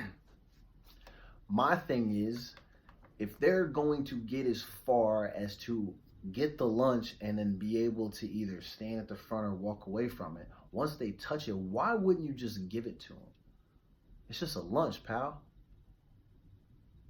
It's nothing. We're literally acting like we don't have it to front some lunches. And why are schools not looking at their local food banks to see how they can help support these kids who have lunch debt and are in these situations where their circumstances don't allow for them to get a lot of meals outside of school? They might be counting on that one meal for that day. Why would you want to try to take that from them? That shit is crazy. Over some debt? 40 students at Richfield High had their hot school lunches taken away. School officials say the reason was because the students owed $15 or more on their lunch balance. The hot meals were taken away and, well, this says that they were taken away and replaced by cold lunches. What is the difference? You gave them a hot meal and then you were like, whoa. I see here you owe $15. Well, give me the hot one back. You get the cold shit. So now you have it to where if there's 150 kids in a lunchroom during any one of your lunch periods, you have 40 of those kids eating cold meals because the staff feel that the lunch debt is more important. So yes, to some degree, you still served them. So I can't be completely upset with you for that because you still did give them food. But to take their meals away and replace them with cold lunches? And then it says in a Facebook post, the district said, "We deeply regret our actions today and the embarrassment it caused." One of the senior writers captured the incident in the cafeteria on social media and it went viral. God, you guys are fucking stupid. You have to know that people always have their phone ready. They're going to play you out. You look dumb. In those moments, even if they have the debt, let them take the food. And then what y'all should do is you should go to your administration and say, look, we have these 40 kids who have lunch debt. What are some ways that we can take this or take care of this for them and help out their families? And help them out. What if they don't have parents at home? What if some of these kids are in foster care? You mean to tell me that you'd rather embarrass them rather than connect with other adults and find ways to give them the proper resources so they don't have to continue to be in debt? Why, when people get in debt, are we just opting to crucify them rather than find ways to help them? That doesn't make any sense whatsoever. These are adults. People we deem as adults, responsible, the ones that we're expecting to take care of our children. They're making bad decisions like this. Taking food out of kids' mouths drives me fucking insane. I hate that shit because it's so stupid. Excuse my language, but this shit really does get me hyped up. And then the district in a Facebook post. "We deeply regret our actions today and the embarrassment that it caused." Yeah, I bet you do. That little fake ass, "I'm sorry." No, yeah, exactly. You're sorry you got caught. You're not actually sorry. You don't regret your actions because the only way the school is doing that is if they're using some policy and procedure or protocol that you guys instituted. And you probably had to get it cleared by the district. The district knew exactly what you were doing, but in order to save face after they're embarrassed by a viral video, they have to come out and have to give you some fake ass apology. Because that's how pathetic these people are. Just own this shit. Be like, yo, we fucked up. But we have rules that say that if you owe this much or more, these are what your options are going to be. If that's what you're planning to do, own that shit. Don't play about it. Don't try to make it seem like you're trying to hush the people up or finesse them or trying to get over on them. You don't need to do that. Just be honest about your shit, man. Find a way to help these kids and their families erase this debt, man. You're really exchanging a hot meal for a cold meal because a kid owes $15? You know how many kids don't get to eat hot meals during the day? And those adults that take that food out of their mouths, shit, even some of them aren't getting to eat hot meals every day. Imagine how that would make you feel as an adult. So imagine how it makes you feel as a child. And even if they're a teenager in high school, they're still a child. And think about how embarrassing that is. No, no, no. Give me your hot meal. You take the cold meal. I hope somebody had an accent to at least make it a little bit funny. Because in that moment, I would have been mad as shit, man. Like, really, what I would have done, this is what I would have done. I would have said, okay, same time. I take the cold meal, and then as the person takes the hot meal, I smack that shit out of their hand. And you're saying that's probably counterproductive. Well, you know what? You want to embarrass me, now I'm going to embarrass you. Clean that shit up. And that sounds grimy and savage, but if you know me and the type of person I am, then that is not a scenario that's beneath me. I would definitely make sure that they understood that my frustrations in that moment. So if that means smacking the food on the ground, you damn right. I'm going to take my little brown bag lunch, this janky ass PB&J and this apple that you gave me. I'm going to take this and I'm going to go outside and you're going to have to clean that up. I'll take the suspension for it too. Because at this point, if you as an adult are going to, allocate some of your time during my lunch period to embarrass me, the child, then you deserve to get some of that treatment back in that moment. So yeah, I would have smacked that food right out of that person's hand. And like, you and your hot lunch can kiss my ass with some sriracha on that shit. But yeah, man, we got to do better. 40 kids. Y'all really trying to embarrass 40 kids because they owe some money? Come on, man. It's grimy. So, I said this on my shows a little while back, and I did have a couple people that reached out to me, and we're still trying to find a way. And it's not necessarily find a way because we know how to impact this situation. We can all just chip in and just pay for it. But I want to identify some places that we can, and I want to set people up in different cities, areas, whatever the case may be. We want to find a way to identify the school districts that suffer from this the most and try to help these kids. And I understand that just giving them money isn't always helping, but if you're somebody that works in the food service industry, or if you work for a food bank and you know that there are problems like this in your area, let's find a way to help some of these families. That shit cannot be above us, man. It takes a village. You want these kids to grow up strong. You want their brains to work at full capacity. Some of what goes along with that is making sure that they are fed properly. And because some of their parents or their guardians are having some struggles financially, which everybody in this fucking country is, because now we got people in different states basically saying if you make less than $80,000 a year, you're fucking broke. So you have to go in understanding that inflation and all that shit is causing people a lot of headaches. Not everybody's making big time fucking money. So some of these people have to think, do we want lights this month or do niggas want to eat? And I know that because I lived through that type of situation where my mom struggled and you have to pick and you have to choose things. So I know what it's like to go to bed without food and not have hot meals all the damn time. But I also know what it's like to eat like a fucking king. And I say that because eating like a king is being able to have the whole 20-piece McNugget to yourself, boy. You know how many times I've did that in my life? King type of shit. Just with the nuggets. I have had lobster a couple times too. That made me feel like I was real royalty.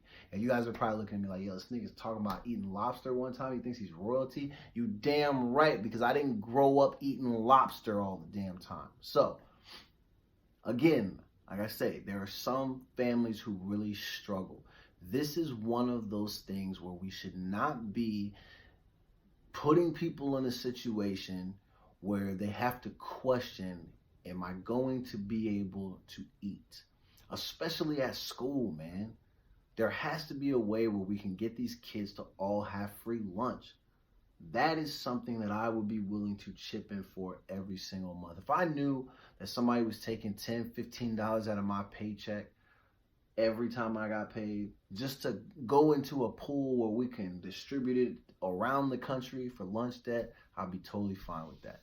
Y'all want to take $500 for some tabs for the car? No, man.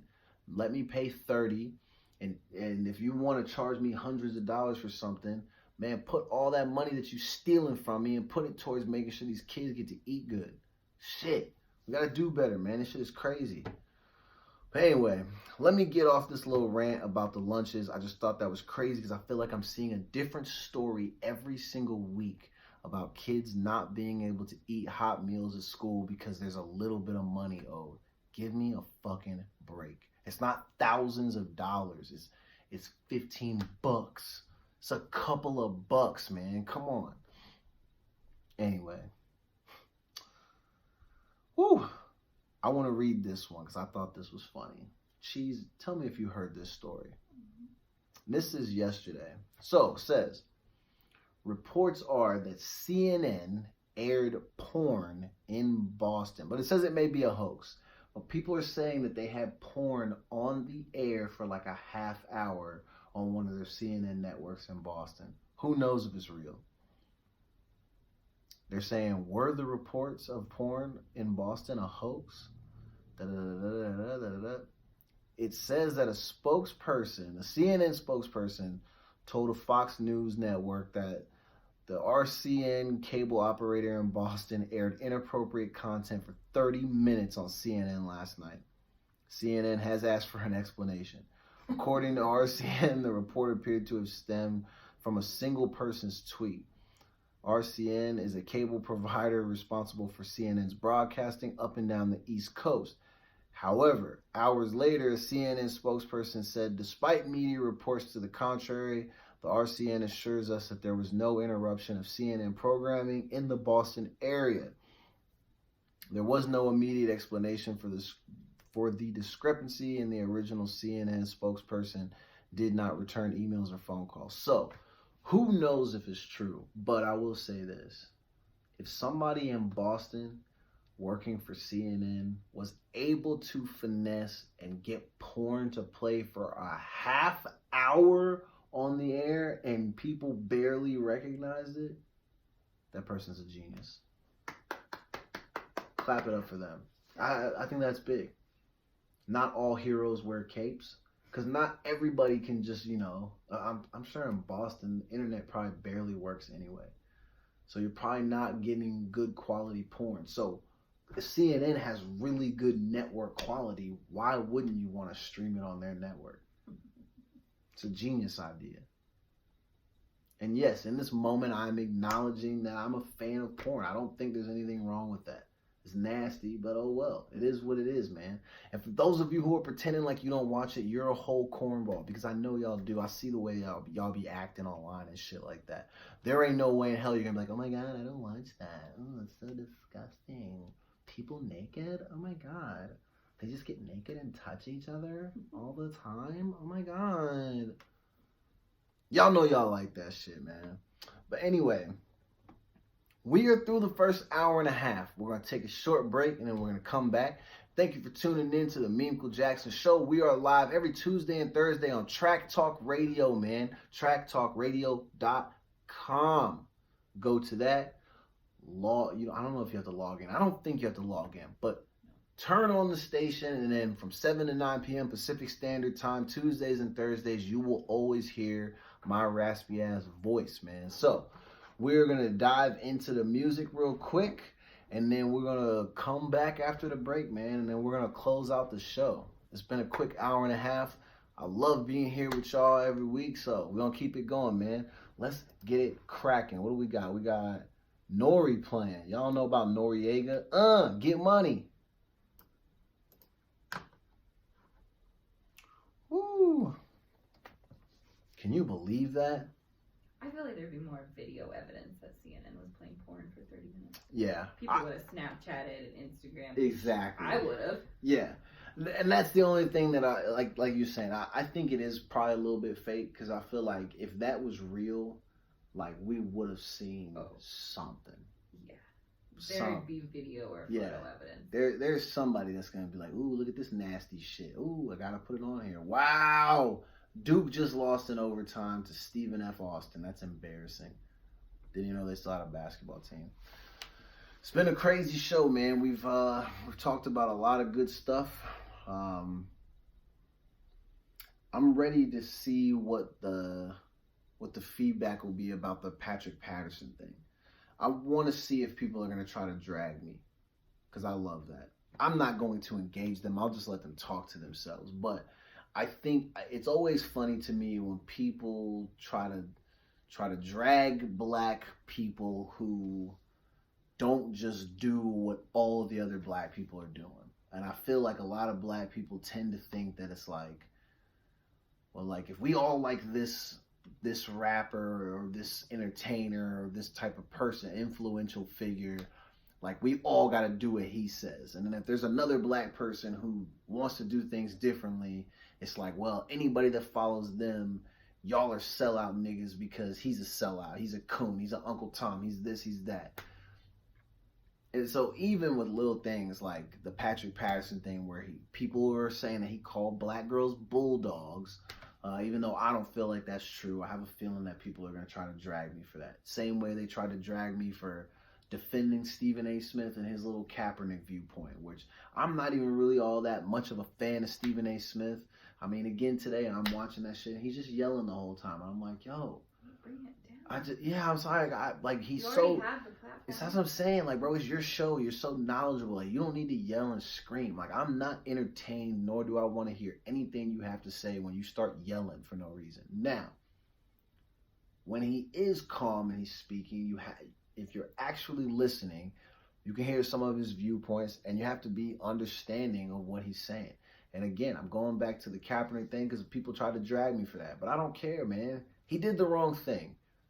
If your intention is to find employment with any organization, you don't gain that employment by creating problems with them and antagonizing them. There's no point in doing that. You're literally stopping your own money. Now, I saw somebody try to post some fake ass news yesterday. Poor little white girl. She was so excited too. She's like, oh my God, the Carolina Panthers, they're going to sign Kaepernick. And I was thinking about putting fake news on it. I was like, nope. I want to let you be stupid on your own. I want you to find out. Yeah, I want you to find out how dumb you are on your own. Come on, man. Do you really think after what he did last week that someone's going to give him a job now? It's not likely. Will he receive another opportunity to try out and showcase his talents? Of course. Of course. But no one was going to give him a job based on the fact that he showed up in that shirt and then he did that little corny ass little like I have a dream type of speech. I've been ready for 3 years. They've been running for 3 years or whatever he was saying. Like I said, much respect to him. And I love that he's still fighting this fight because we need warriors like Kaepernick. But if you were trying to get a job, you didn't do the right thing. If any of you think I'm a coon or a sellout or an Uncle Tom for saying that, then I know for sure that you're probably someone who's broke and does not maintain any type of employment, because you should know that if you do have a job and you have maintained employment for any type of extended period of time, you have to understand that you have to play the game a little bit. So you can't just decide that you want to wear a shirt that basically tells the people you're seeking employment from that they're slave owners. You can't give a speech and talk crap about them and say that they're hiding from you and they're running and all these different little things, even if that shit is true. Now, I'm not saying you have to go sing and dance and be like, yes, master, you want me to dance for your boss? You don't have to do all that shit, but you got to play the game a tiny bit, man. It is what it is. You got to do so. Hold on, we're getting a phone call. Let's see what the phone call is about. Hello? What's cracking? It's low? I'm a little shocked. That's where it is every single week. How's it now?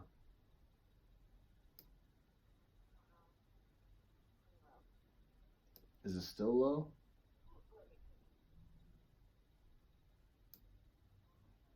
Guess our music's been too low. I'm recording now. It's still low? Are you sure your thing's not turned up? What's your volume on?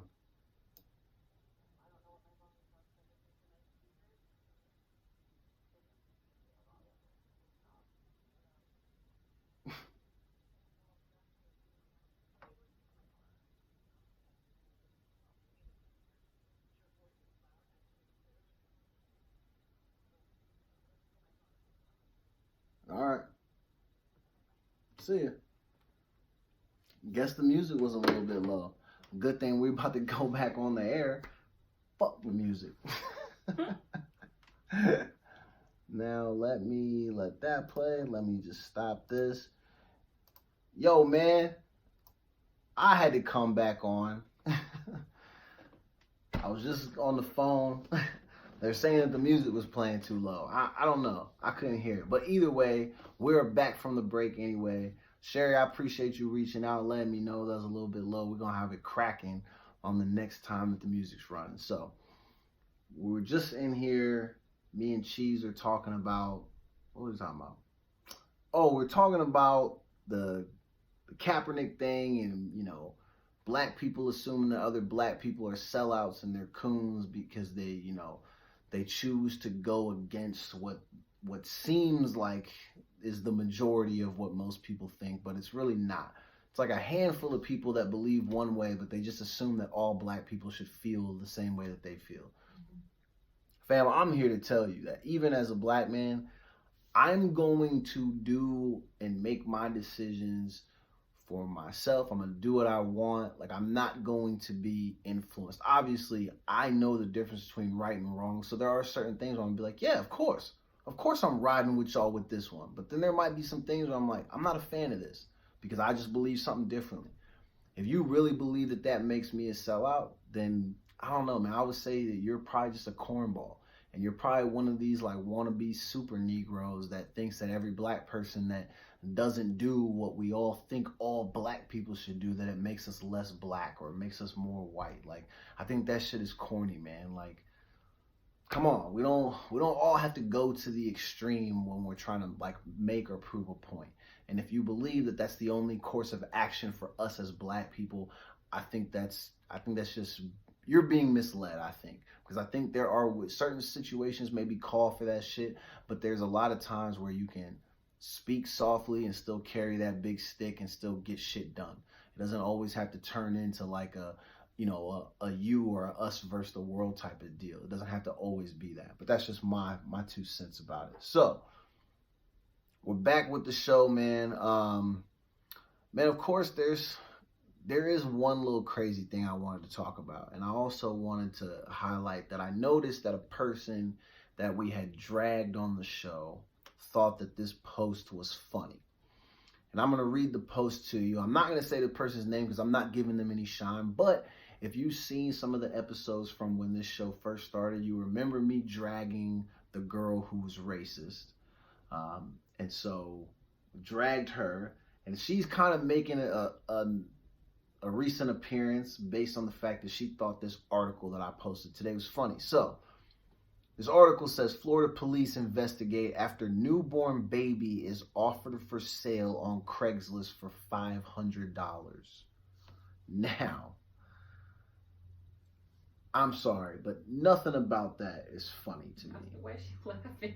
So, and I didn't look to see what her justification was, if she left a comment, because I'm sure someone commented and it was probably, why do you think this is funny? But on her caption, she basically just said, this is so funny to me, or something along those lines. Now, I think this is horrible because I'm going to read the ad. The ad says, selling brand new newborn baby for $500. Baby is 2 weeks old. It sleeps. Don't make noise at night. Formula and clothes will give to you. Can give you the baby for, oh shit. Can give you the baby's 4-year-old sister for free. Jesus Christ. So the baby is $500 and the 4-year-old is free. That doesn't make any sense. Wouldn't the 4-year-old be a little bit more expensive, you think? Like, that's like an upgraded model? Yeah, upgraded or used, though. Dang, that's a good point, Cheese. Upgraded or used. That's probably how, when they're writing the ad, they're probably thinking of it like that. So, it says, I live in a quiet, influential neighborhood. I work for Department of Children and Families. I don't want to be judged for not wanting these kids. So, obviously, I had a hard time reading that. Nothing about that shit is funny at all. I'm not going to say Shelby's name. Nah, man, I had to say it, man, because I thought it was weird. Because I'm not surprised. I sent this to my friend whenever I saw that she literally shared me posting this. She shared it.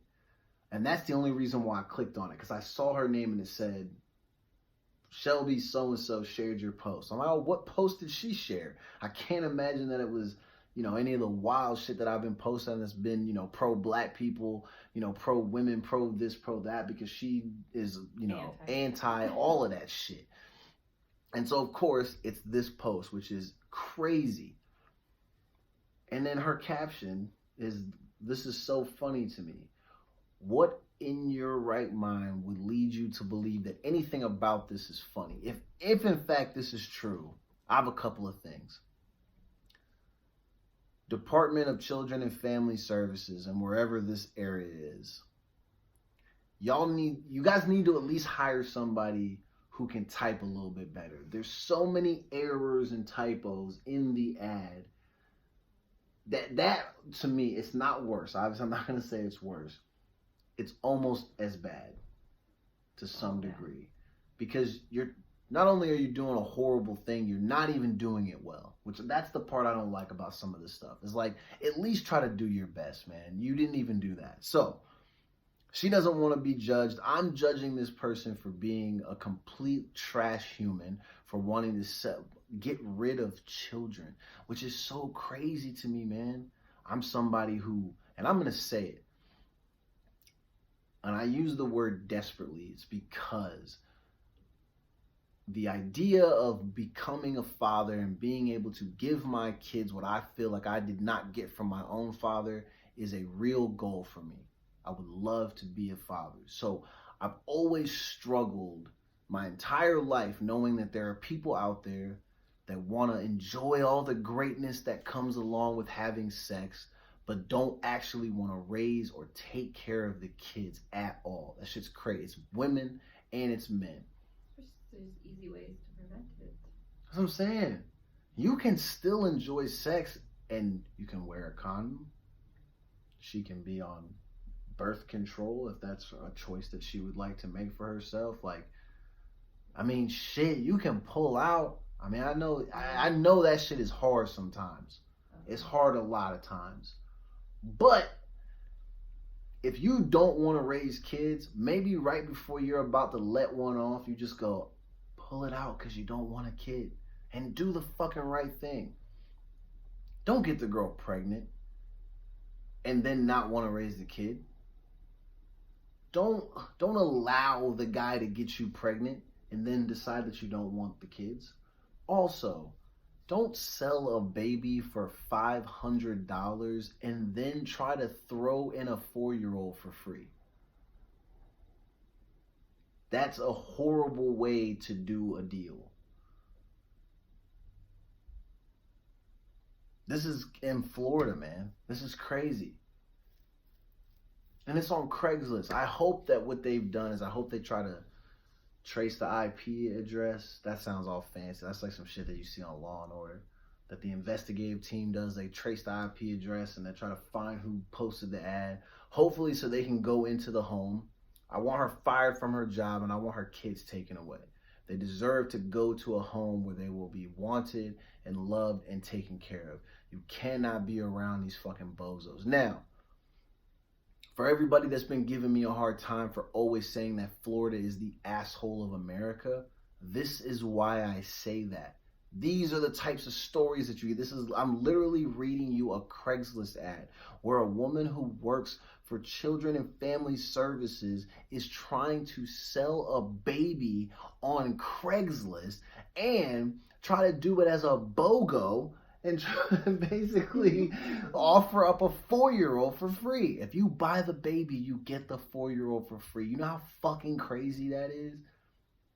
That's someone who, like, you're trying to flip kids like I flip shoes, fam.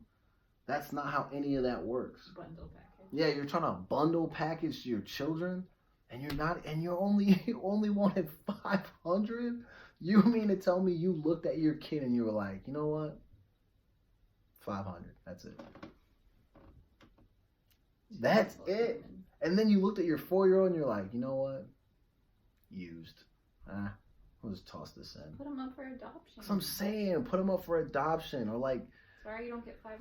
Fuck, man. Are you really hurting for $500 that bad that you'd want to sell your children, bro? I think a lot of shit is funny. But when it comes to stuff like this with kids, I'm not a fan of laughing at this shit. So that's why I said at the beginning of the show we weren't going to drag anybody. But there needed to be some dragging, because the fact that somebody could laugh at this shit is beyond me. But I'm also not surprised, because it's a girl that we had previously dragged on the show for being racist. I'm not surprised that this is another thing that she just doesn't take seriously. I wonder if she posted the ad. It was probably her. I don't fucking know. No, because I don't think she worked at Child and Family Services. Hope not. I fucking hope not. Yeah, exactly. Wilding, man. Yeah, the MO does match. Holy shit. This shit is wild. Damn, music hella low. Was it really? My bad, Sherry. I didn't mean to have the music all low. We'll get that tightened up for the next show. Yo, we're about to close out, and I'm gonna turn the music up. We gotta make sure that it's up. So, yo, sorry if your music experience wasn't all that great today, but at the times when I was on, I think it was lit. The show was pretty good. We talked about a lot of wild stuff. There will be a show on Thursday, so if while you're resting and you're in your food coma, you should tune in and listen to my show, man. I'm gonna talk about what I've done throughout the course of the day, all my little traditions, and how much fun that I've had. So I hope you will tune in and you will listen. Fuck, man. I love you guys, man. This shit is funny. Don't try to sell a baby online. I'm not cool with that. I can't believe that. You really tried to BOGO your kids? Buy one, get one? Are you shitting me? And only $500? That poor little girl. I couldn't believe it. She's a baby. $500, but she's only worth $500. Get out of here with that. It's insane, man. So, if you were planning to have children, or you already have children, once you have them, they're yours. Now, if you would like to move on from them, please dispose of properly. Why did I use the word dispose? Jesus Christ. Oh my God. I'm so sorry. That was the wrong word. I did not mean dispose. But if you would no longer like to have a relationship with your children, there are services, people you can contact where you can make sure, you can do everything in your power to make sure that that child has the opportunity to find a good home and find people that will love and care for them. Do not mistreat your children. I'm not cool with that at all. Well, it's been real, man. We're going to close out with a couple of songs, man. We got some Bryson Tiller, maybe some Kendrick Lamar. I think Poetic Justice was about to start, and I just cut that shit off. I think it was too low. I don't know. Sherry said it was too low. Sherry, when the music starts, man, let me know if it's too low so that way we can, get it fixed for Thursday. So I appreciate y'all listening. Thanks for tuning in. We're every Tuesday and Thursday on TrackTalkRadio.com, man. This is the Memeco Jackson Show. It's a funny show. Stop pretending that it's not. All right? I love you guys. Have a happy holidays or whatever. But just remember, I want this to be burned in the back of your brain. Remember what they did. Remember that they pretended to break bread with the natives, all so they could steal They wanted to steal all their shit. Don't forget about that while you're enjoying the meal. Remember all the people that have suffered for you to have the day off where you can get fat and eat mashed potatoes and dry-ass turkey. Also, raisins don't go in potato salad. So if you plan to serve that at one of your dinners, remember, Karen, remember, when you pull out those raisins, remind yourself, this doesn't go in here. All right? If any of you plan to drink, make sure you're responsible. Do not drink and drive. You always hear about lives being lost during the holidays because people can't control themselves. They get too comfortable and they want to have a good ass time and then they mess it up. Your whole life can be ruined with one bad decision. So play your cards right, man. We're counting on you guys to still be here on Friday. Also, do not go out and get killed shopping on Black Friday. Remember, all that shit is material. You can't take it with you when you leave. So there's no reason to get killed for it on Thursday night and all day Friday and all throughout the weekend. It's not worth it. I love you guys. I'll see you on Thursday. Here we go with this Kendrick Lamar. We're going to close it out. Sherry, let me know if the music's too low.